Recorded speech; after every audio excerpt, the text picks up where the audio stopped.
awak yang malah terapi. Tadi si Fatima fokusnya ke Fatima, cuma karena Fatima nggak ada masalah, awalnya kesempatan sakit kali soalnya dari hamil Fatima itu nahan kan lumayan juga ya. Bismillah, assalamualaikum warahmatullahi wabarakatuh. Waalaikumsalam warahmatullahi wabarakatuh. Alhamdulillahirabbil alamin. Wassalatu wassalamu ala asrofil anbiya'i wal mursalin wa ala alihi wa ashabihi ajma'in, amma ba'd. Segala puji syukur kita ucapkan kepada Allah ya atas nikmat yang terus Allah berikan kepada kita sampai hari ini. Kita masih dapat melanjutkan pembelajaran kita. Selawat serta salam kita sampaikan kepada Nabi besar Muhammad SAW, dan kita tidak lupa terus berdoa semoga kita mendapatkan syafaatnya di yaumil akhir. Allahumma amin. Ya anak-anak ustazah kelas 11, sebelumnya afwan jika ada WA yang belum sempat ustazah balas ya. Ya mungkin karena kesibukan juga ya anak ustazah ya. Kemarin udah semuanya ngirim tugas.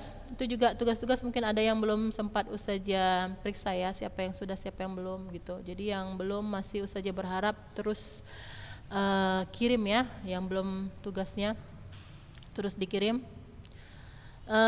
Ya anak ustazah, kita lanjutkan materi kita ya.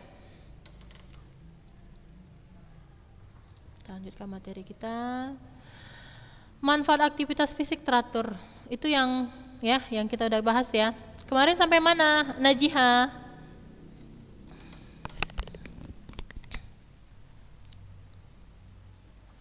Ayo, kakak nyatat udah sampai mana? Nyatat nggak? Enggak. Belum nyatet. Kenapa nggak dicatat? Masih di sele-sele. Oh. Sele-sele yang teman. Sele-sele, kok sele-sele? Catat langsung lah. Kan buku PDF-nya kan udah semua ada, ya kan? Kan udah kebagian semua kan? Udah di-share di grup, udah lama. Jadi bisa ditengok, ketinggalan catat. Lagian garis-garis besarnya aja. Siapa yang ingat sampai mana materi kita? Sampai manfaat jangka panjang dari partisipasi aktif. Yang C, bagian C. Ya, ya ini panjang ya. Kemarin ada berapa saja bilang manfaatnya? Ada 19. Iya, 19 ya anak ustazah, dan ini penjelasannya juga cukup panjang. Jadi kalau anak ustazah meringkasnya ya poin-poin pentingnya aja. 1, mengontrol berat badan. Nah, kan kayak gitu aja ya. Ya kemarin ini udah mengontrol berat badan? Belum dibahas. Belum dibahas ya. Ya anak ustazah kita lihat ya. Jadi aktivitas fisik ini terbagi menjadi berapa? Berapa? Ada?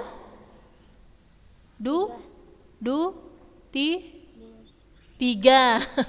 Ada 3 ya anak ustazah ya. Aktivitas fisik itu ada 3. Aktivitas fisik ringan, sedang, dan berat.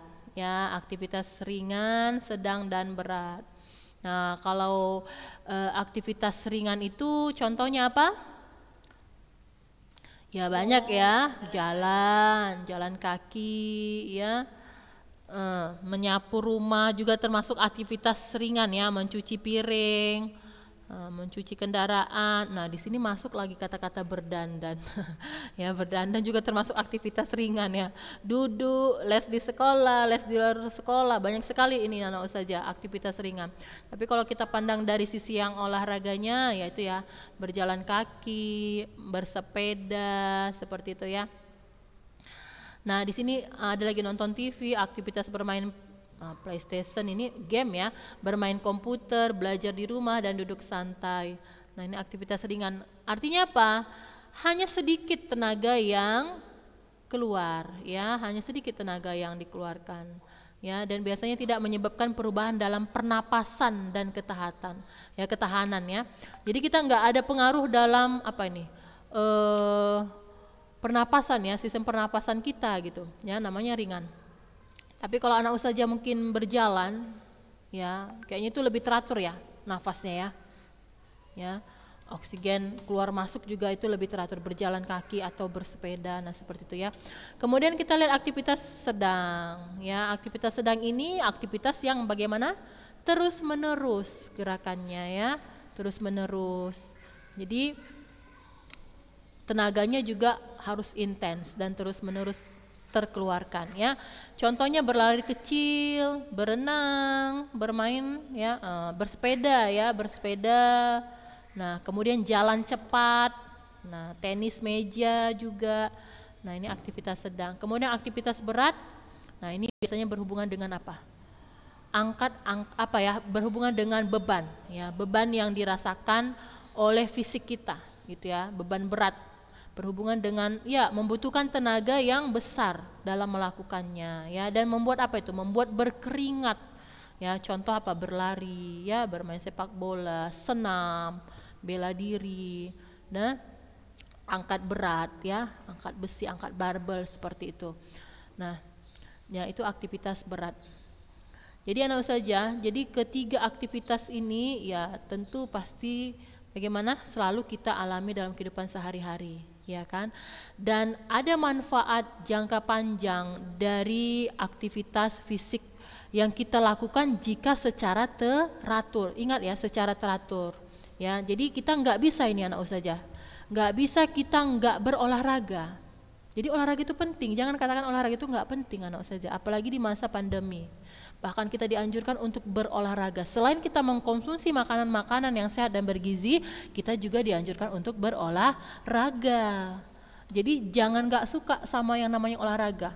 Mungkin sekarang anak saja nggak dapat manfaatnya, belum dapatkan manfaat yang begitu besar. Tapi nanti setelah dewasa, ya menjadi orang tua, besar sekali manfaatnya. Apalagi kalau udah terasa sakit-sakit ini, sakit itu ya kan. Nah gitu. Jadi olahraga ini membuat kita apa? Bugar anak ustazah, bugar.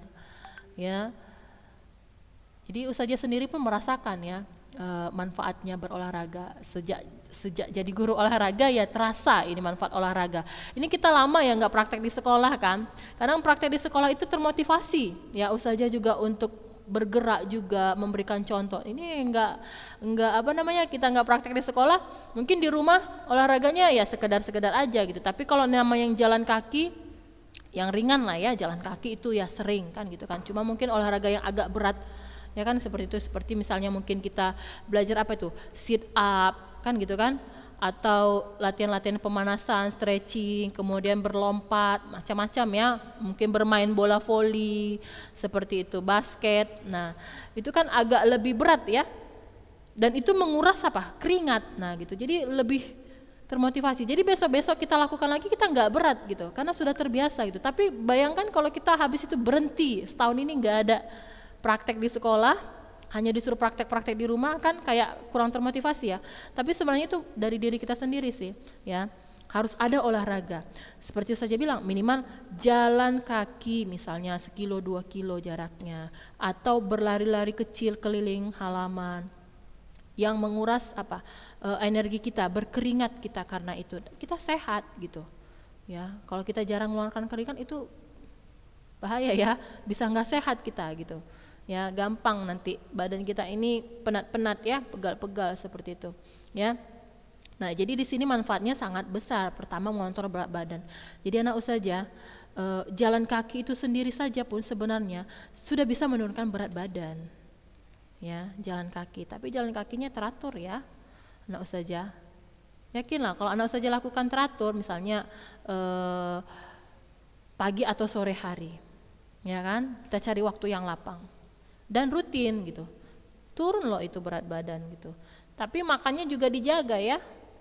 Nah makannya juga dijaga, misalnya nggak makan makanan yang sembarangan kan gitu kan, terlalu banyak jajan bakso ya gitu ya kan, daripada harus makan apa yang lengkap, makanannya seperti apa, karbohidratnya ada, proteinnya ada, vitamin A-nya ada, vitamin C-nya ada, yaitu sayur-sayuran ya, sayur-sayuran itu kan lengkap ya, ikannya ada, sayur, dan karbohidratnya ada. Nah itu harus lengkap. Nah, karbohidrat tentunya harus kita konsumsi anak ustazah. Ya, tapi ingat tidak dalam porsi yang besar dan berlebihan ya. Ada takarannya ya sekepal saja. Nah, seperti itu. Justru yang dibanyakan itu apa? Lauk dan sayur. Jadi udah sebesar ini anak-anak ustazah jangan ada lagi enggak suka sayur loh. Sayur itu kalau sehat, mau sehat ya direbus-rebus atau lalap. Ya, direbus-rebusnya juga nggak boleh terlalu matang, ya kan? Kalau mau sehat, sehat anak saja. Bugar kalau nggak bugar itu kalau makan sayur. Malah kalau nggak makan sayur tuh badan itu kering, kulit itu kering. Apalagi nggak suka makan buah, sayur itu kulit itu kering gitu, nggak sehat kulitnya. Ya, wajah pun nampak layu, nggak bugar. Yakinlah anak saja, karena saja sangat merasakan sekali ya. Dan kalau makan tanpa sayur itu nggak enak. Nggak ada yang seger-seger rasanya gitu kan, kering-keringan, nggak enak makan kering-keringan ya kan, harus ada yang segar-segar sayur ya atau berkuah sedikit. Nah seperti itu ya anak ustazah. Jadi harus makan sayur kalau mau awet muda ya, makan sayur dan buah ya kan. Nah kita lihat mengontrol berat badan ya. Jadi kita lihat di sini dapat mencegah kelebihan berat badan. Jadi insya Allah itu berat badan kita turun. Kalau yang tadi gemuk ya turun. Nanti kita timbang dulu, misalnya berat badan kita sudah 60 nih, ya kan? Kita lakukan olahraga rutin, misalnya jalan kaki aja lah, ini yang ringan ya kan? Cobalah nanti dalam 1 minggu bisa turun berat badannya 1 kilo atau 2 kilo. Nah rutin, karena kan apalagi rame-rame misalnya kan sama saudara kan, jalan nggak terasa itu. Nah berkeringat kita, ya. Jadi bisa menurunkan berat badannya. Kemudian jika punya waktu untuk berolahraga secara teratur, lakukan aktivitas kecil dalam hidup kita sehari-hari ya. Misalnya menggunakan tangga. Kalau rumahnya tangga, rumah siapa yang bertangga? Nah itu juga bisa dijadikan alat sebagai apa? Untuk melakukan olahraga, iya kan? Jadi nggak harus pun keluar rumah juga nggak apa-apa kan gitu kan, naik turun tangga itu juga mempengaruhi ya anak ustazah ya. Nah hal ini sudah cukup untuk menambah aktivitas fisik kita ya. Cara terbaik untuk menurunkan berat badan adalah melakukan olahraga atau aktivitas secara fisik ya. Jadi menunjukkan bahwa aktivitas fisik yang dilakukan secara rutin mungkin tidak cukup untuk menurunkan berat badan, tetapi kegiatan fisik sangat aktif mampu membakar energi kita sampai 2.500 kilokalori anak ustazah per minggu. Ya. Lumayan ini kan ya kan? Sangat terbantu kita ya. Dan sangat efektif untuk mengontrol berat badan dalam jangka panjang. Ya kalau kita lihat gambar ini jalan ya, apalagi besok libur, ya kan? Ya, orang sebenarnya hari ini banyak libur ya, anak ustazah ya. Mungkin mereka ada yang menggunakan untuk berolahraga atau ada yang berpergian gitu. Nah kalau kita mungkin besok libur, nah bisalah kita jalan kaki pagi sore kita gunakan waktu ya. Kemudian di hari Minggu juga gitu ya. Kemudian meningkatkan energi. Aktivitas fisik yang teratur dapat meningkatkan kekuatan otot dan meningkatkan daya tahan tubuh. Lihat, jadi olahraga ini ya dapat meningkatkan daya tahan tubuh kita, anak ustazah ya. Kemudian latihan dan aktivitas fisik juga memberikan oksigen dan nutrisi ke jaringan ya, dan membantu sistem kardiovaskuler, apa nih, sistem pernapasan kita, jantung dan paru, kardiovaskuler ya, untuk bekerja lebih efisien. Ya, ketika jantung dan paru bekerja lebih efisien, akan memiliki lebih banyak energi untuk menyelesaikan pekerjaan sehari-hari. Ya. Nah, itu dia. Kemudian memperbaiki kualitas tidur. Jadi anak ustazah mau tanya nih, tidurnya mulai jam berapa, bangunnya jam berapa nih? Anak kelas 11. Jam berapa Kak tidurnya Kak? Malam? Jam 12 Jam 12 saja, jam 10. Biasanya kalau jam 12 itu karena pasti ada yang dikerjain itu ya. Kerjanya? Biasa, emang udah biasa jam segitu. Oh, ya masuk ustazah terbiasa tidur jam 12, pasti ada yang dikerjakan. Apa kira-kira? Kenapa bisa setiap hari tidur sampai jam 12? Gak ada, memang pada tidur jam segitu. Entah ngobrol sama orang tua atau karena memang menghafal jadi terbiasa tidur jam 12 gitu. Hah? Oh, gak ada sih Zazar. Loh, jadi duduk bengong-bengong melamun ya kan nggak mungkin, kan nggak mungkin nggak ada. Maksud saja pasti ada alasannya Ya, gitu. udah kayak Apa? Cerita aja nanti Ah, makan gitu. cerita ya, cerita sama orang tua gitu. Jadi tidurnya jam 12 setiap hari. Ya, Oh, Masya Allah ya. Ustazah dulu masa kalian tidurnya selalu jam 12 jam 1. Jam 12 jam 1 masa kalian. Ya, ngapain aja Ustazah? Ya, kalau Ustazah sih belajar ya. Belajar bahas soal, kadang tertidur di meja itu gitu kan. Terbangun ya udah pindah. Kalau Ustazah sih itu sih kebiasaannya. Masa dulu ya. Karena belajar. Kalau untuk ngobrol-ngobrol enggak sama orang tua, enggak ya. Karena apa ya? Memang seperti itu terbiasa jadinya gitu. Jadi kalau ngobrol sama orang tua itu mungkin ya waktunya enggak malam gitu, karena malam pun sudah lelah ya kedua orang tua, apalagi sudah seharian dari pagi sampai malam cari nafkah gitu kan. Jadi waktu ngobrol sama orang tua itu ya mungkin di pagi, siang atau sore gitu ya, ketika sudah pulang-pulang sekolah. Nah seperti itu dia. Nah jadi memang kita terbiasa ya dengan waktu tidur kita itu, ya kita harus tahulah cukup istirahat, cukup enggak waktu tidur kita seperti itu. Mungkin kalau karena terbiasa bagaimana? Karena terbiasa jadi biasa gitu kan. Tapi kalau kita lihat dari segi kesehatan, ya kalau dokter kesehatan bilang bagaimana? Tidur itu jam 11 itu sudah wajib tidur. Ya, sudah tertidur pulas. Jam 11 itu sudah wajib tertidur pulas. Jadi kalau mau terbangun pun terbangun jam 1, jam 2 itu nggak masalah, apalagi yang mau sholat tahajud ya kan.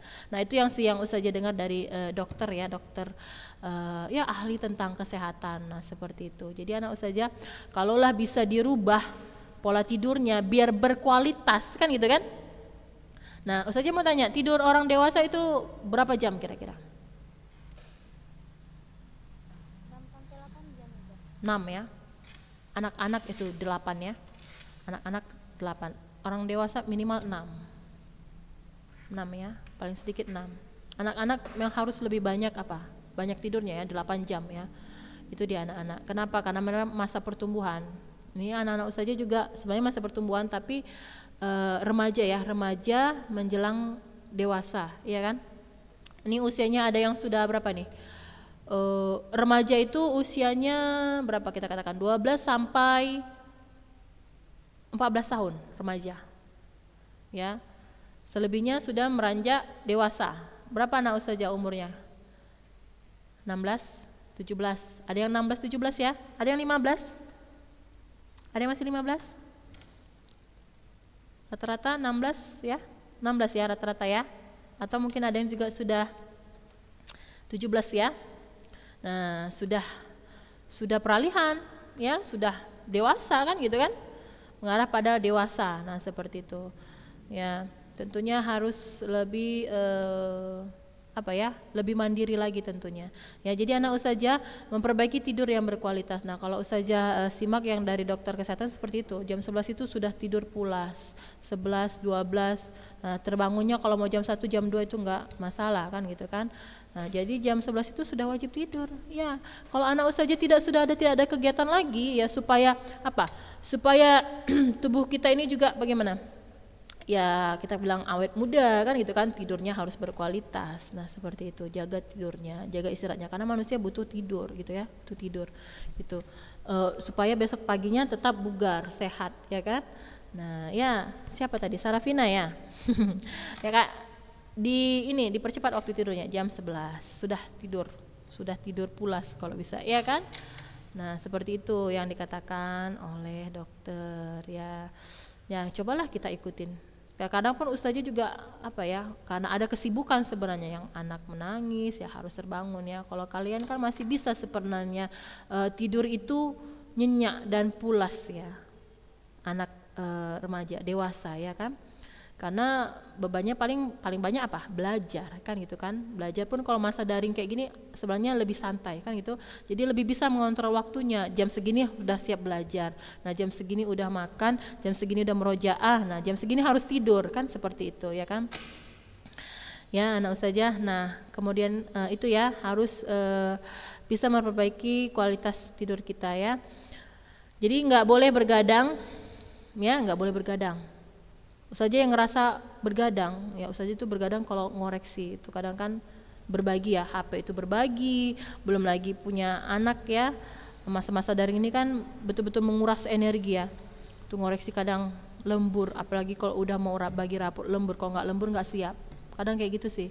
Ya, karena kan pekerjaannya disambil-sambil semua ya, pekerjaan sekolah, anak, pekerjaan rumah lagi, padat lah pokoknya kan gitu kadang. Ya kalau nggak kayak gitu ya bisa tidur nyenyak pulas, nggak harus begadang gitu kan. Jadi ada waktu-waktu tertentu gitu, kadang harus begadang. Tapi kalau kita bergadang nggak ada manfaatnya, nggak ada waktu apa yang mau dikerjakan, ya ngapain bergadang kan gitu, sama dengan apa itu, merusak diri kan gitu kan. Nah jadi sakit badan, itu sakit badan loh anak saja, tidurnya cuma 1-2 jam terasa sakit badan gitu. Nah apalagi nanti puasa itu harus bisa kita ngatur waktu kita, ya kan. Kalau nggak ada yang dilakukan lagi setelah sholat tarawih, tidur cepat biar cepat bangun, iya kan, cepat bangun, bisa qiyamul lail, bisa sahur dengan tepat waktu seperti itu, iya kan. Jadi jam 9, jam 10 itu sudah tidur begitu. Jadi bisa terbangun jam 2. Nah, jadi jadi lebih sehat kita. Nah, ya. Memperlancar sistem reproduksi. Nah, ya, jadi biasanya kalau kita kurang tidur kita gampang stres, anak ustazah. Ya, kemudian pencernaan kita juga terganggu. Ya, kalau kita kurang tidur pencernaan kita juga terganggu gitu. Ya, badan kita sakit-sakit gitu. Ya, jadi aktivitas fisik yang teratur membuat tubuh lebih bugar, lebih siap melakukan aktivitas fisik serta mengurangi stres. Di antara penyebab utama disfungsi sistem reproduksi adalah keletihan, stres dan gangguan kesehatan yang mungkin dapat dicegah dengan berolahraga secara teratur. Jadi tadi kita udah perbaiki cara tidur kita. Nah, ini berpengaruh nanti memperlancar sistem reproduksi, kemudian pencernaan kita semuanya ya, bagus ya. Kemudian menyenangkan, dengan berolahraga kita pasti senang. Makanya saya bilang nggak ada olahraga itu yang nggak senang, karena kita merubah gerakan satu, gerakan lain itu kita rubah. Kadang kita bingung tapi kita dalam keadaan riang, gembira gitu melakukannya, ya kan? Karena kan di situ kan memang nggak ada paksaan. Kalau kita belajar di sekolah kan kayak mana saja kayak gini contohnya, cobalah pasti bisa kan gitu kan. Jadi kita termotivasi untuk melakukan gerakan yang berbeda-beda itu dengan kemauan kita sendiri gitu kan. Tentunya pasti dilakukan dengan hati senang ya. Kalau olahraga dengan hati nggak ikhlas berarti nanti bisa nggak memberikan manfaat pada tubuhnya. Nah, kemudian mengurangi resiko terkena penyakit kronis ya. Tentunya ini apa? Aktivitas fisik secara teratur mampu meningkatkan kadar kolesterol ya. Dan menurunkan tingkat trigliserida yang berbahaya bagi tubuh. Ini anak IPA, apa ini trigliserida ini, cari tahu ya. Saja lupa nih istilahnya apa nih. Ya, selanjutnya aktivitas fisik secara teratur mampu meningkatkan aliran darah dalam pembuluh darah. Jadi aliran darah kita ini jadi lancar, sirkulasi darahnya jadi lancar. Yang namanya penyumbatan ini, penyumbatan itu ya. Karena kan hingga munculnya apa nanti? Ada penyumbatan di mana? Di otak, penyumbatan di sini, penyumbatan di pembuluh darah. Nah, itu kurangnya apa? Kurangnya daripada berolahraga, dan juga tentunya tidak terlepas dari memakan makanan yang bergizi ya anak ustazah, sehat dan bergizi. Ya, apalagi misalnya anak-anak ustazah ini nggak kekurangan di rumah. Ada aja isi kulkas itu selalu penuh. Ada sayur, ada ikan, ada buah. Ya, banyak kali kita bersyukur ya kan? Nggak kekurangan, dimanfaatkan, bukan malah malas sarapan, malas makan. Nah, itu artinya nggak mensyukuri nikmat. Iya kan anak ustazah? Nah, apalagi anak ustazah ini sudah gadis-gadis lah, ustazah bilang harusnya lebih lihai lagi dalam mengatur waktunya, memanjakan dirinya itu dengan cara itu, berolahraga, makan makanan sehat. Supaya apa? Supaya bugar, biar tambah lebih sehat, tambah cantik, tambah bugar. Seperti itu pemikirannya kan gitu kan. Nah, kalau kita sehat kan bagaimana? Kita melakukan belajar, kemudian kita beribadah, sholat, puasa nanti. Apalagi menjelang puasa ini kita harus bagaimana? Harus fresh ya anak saja. Kita betul-betul jaga kesehatan kita supaya kita bisa berjumpa dengan Ramadan insya Allah ya kan. Jadi jangan sakit-sakit, nah gitu. Mulai dari sekarang jaga pola makannya semuanya. Sebenarnya nggak dari sekarang sih ya, sebenarnya dari yang ya dari kita sehat itu kita terus jaga kesehatan kita. Kemudian menyehatkan jantung dan pembuluh darah ya dengan berolahraga. Kemudian meningkatkan ketahanan fisik. Ya kalau kita banyak berolahraga ini daya tahan kita insya Allah kuat anak ustazah. Karena kita udah banyak bergerak. Bagaimanapun bentuk gerakan kita. Misalnya ya, kita tetap nggak mudah, gampang lelah, itu dia. Ya, kemudian untuk melakukan pekerjaan rumah, menyapu, mencuci piring, mencuci baju, ngepel, semua itu jadi ringan. Kenapa? Karena udah terbiasa bergerak ya, lari sana, lari sini, misalnya lompat sana, lompat sini, berbagai macam bentuk gerakan yang kita lakukan dalam berolahraga. Nah, kita itu badan kita tahan gitu, yang namanya terhadap beban-beban aktivitas dalam kehidupan kita sehari-hari. Ya, kemudian mencegah gangguan metabolisme ya, yang disebabkan apa? Ketidakseimbangan biokimia tubuh seperti glukosa, kolesterol, nih, trigliserida, asam urat. Nah, asam urat ya, ada lagi namanya sodium dan sebagainya.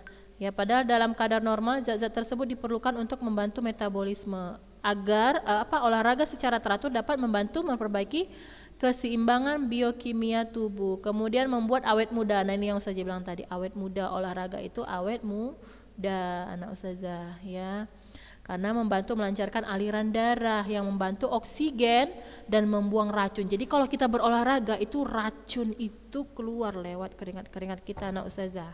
Jadi harus berkeringat, dalam sehari itu pasti harus ada berkeringat waktu kegiatan melakukan olahraga ya. Nah, membuang racun atau detoksifikasi pada seluruh tubuh sehingga membuat kulit segar dan halus ya, meningkatkan imunitas kekebalan tubuh ya, jadi nggak gampang kena flu, nggak gampang kena penyakit batuk gitu ya. Kemudian penurunan resiko penyakit jantung dan paru, kardiovaskuler ya, karena katanya di sini aktivitas fisik minimal dengan mengeluarkan energi sekitar 1.600 kilokalori sampai 2.200 kilokalori, menunjukkan ya penghentian perkembangan penyakit jantung koroner dan pengurangan flak pada pasien penyakit jantung. Nah, jadi orang yang sakit jantung ini olahraga yang paling cocok apa? Jalan kaki, bersepeda, nah seperti itu. Ya, makanya saya bilang tadi, berjalan kaki aja kita insya Allah udah sehat gitu kan, tapi dengan rutin. Kemudian menurunkan resiko diabetes, mengurangi resiko kanker, mengurangi resiko osteoporosis dan memperkuat tulang. Kemudian peningkatan kesehatan psikologis ya, terhindar dari yang namanya stres. Kemudian meningkatkan kesehatan otak ya. Nah, itu anak saja 19 ya. 19 manfaat dari olahraga jangka panjang ya. Nah, aktivitas fisik olahraga yang benar. Nah, di sini ada anak Ustazah aktivitas fisik ya, olahraga yang benar. Menurut para pakar olahraga tak ubahnya seperti pakaian. Olahraga sifatnya tailor-made, artinya disesuaikan perorangan ya dan tujuannya. Apakah tujuannya berolahraga sebagai karir seperti atlet atau sekedar menjaga kebugaran? Nah, ada 3 cara untuk mengetahui apakah olahraga yang kita lakukan cocok atau tidak. Pertama, cek denyut nadi setiap pagi ketika bangun tidur. Denyut nadi normal, nah ini anak saja 60 kali ya per menit. Ya, setelah melakukan olahraga Anda menemukan jumlah denyut nadi pagi hari bertambah, berarti ada yang salah dengan jenis atau intensitas olahraga yang dilakukan. Nah, gitu cara ceknya. Kedua, apa yang kita rasakan ketika bangun pagi? Jika badan kita sakit, nah ini anak saja bisa memperhatikan dirinya dan malah jadi malas beraktivitas, berarti ada yang salah. Ya, anak saja. Ketiga, lakukan pemeriksaan tekanan darah dan suhu tubuh dengan rutin, lalu bandingkan hasilnya sebelum dan sesudah berolahraga. Jika hasilnya berbeda, berarti ada yang salah dalam berolahraga. Ya, biasanya kalau kita orangnya gemuk, itu nggak bisa kita langsung berolahraga aktivitas yang berat ya, olahraga berat. Kenapa? Kita kan nggak sanggup ini ya, menahan berat badan kita aja nggak sanggup, konon lagi melakukan aktivitas olahraga yang berat. Jadi biasanya diiringi dengan apa? Perlahan, tapi terus ya, jalan kaki, lari kecil, seperti itu ya, jalan kaki, bersepeda. Nah, itu dulu hal-hal yang ringan. Kalau misalnya dia udah obesitas, nah seperti itu. Ya, nah Ustazah, jadi olahraganya yang ringan dulu. Ya. Nah, anak ustazah waktunya sudah habis ya. Masuk porsi takaran aktivitas fisik olahraga. Nah, ini dibaca ya, anak ustazah. Ada yang mau ditanya? Ya, yang belum kirim tugas silahkan kirim ya anak ustazah. Nanti minggu depan kita lanjut sedikit lagi ya sampai diabetes tipe 2, depresi. Jadi sekarang banyak sekali penyakit yang berkembang anak ustazah. Jadi jangan malas olahraga dan jangan malas makan ya. Jangan bawakan maunya ini, maunya itu. Yang ada cuma ini di rumah, itu yang dimakan. Jangan sampai perut itu kosong. Itu ya kan? Nah, nanti kita masuk pola dan kebiasaan makan. Baik anak ustazah, kita cukupkan sampai di sini. Kita tutup dengan doa kafaratul majelis. Subhanakallahumma wa bihamdik asyhadu alla ilaha illa anta astaghfiruka wa atubu ilaik. Assalamualaikum warahmatullahi wabarakatuh.